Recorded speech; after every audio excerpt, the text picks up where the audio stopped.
د نن ورځې شپږ مهم تازه او وروستي خبرونه د سولا افغان یوټیوب چینل یوې بلې ویډیو ته ښه راغلاست. هیله ده چې د ویډیو تر پایه راسره اوسئ او زموږ د راتلونکو ویډیوګانو لپاره یوټیوب چینل سبسکرایب کړئ. کابل پوهنتون د کابل پوهنتون په خبرپاڼه کې ویل شوي دي چې د علمي شورا په ناسته کې د پوهنتون سرپرست رئیس د قانون پر تطبیق ټینګار کړی دی. د پوهنتون استاد او نور علمي ستې د علمي څېړنو او کړنو ته هڅولي دي.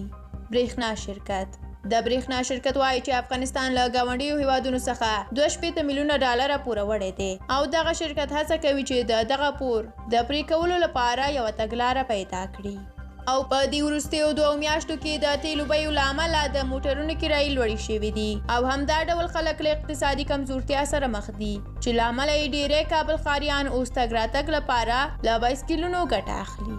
حامد کرزی پخواني ولسمشر حامد کرزي او ډاکټر عبدالله په 2 بیلابیلو پیغامونو کې د ښوونکي ورځې مبارکۍ ویلې ده.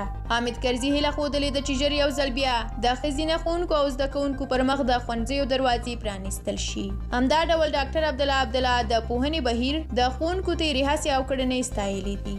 فرانسه د فرانسې ولسمشر ایمانویل ماکرون د G20 هیوادونو غړو څخه غوښتي دي چې د افغانستان د نوي حکومت په رسمیت پیژندلو لپاره باید ټول غړي هیوادونه په یوه خوله له نوي حکومت خپلې غوښتنې ولري او وروسته ټول ګډ دریځ اعلان کړي.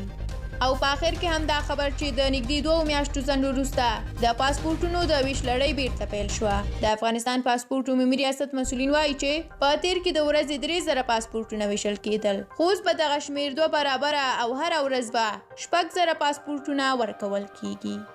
درنو لیدونکو دا چې د ویډیو تر پایه راسره وئ ډېره زیاته مننه.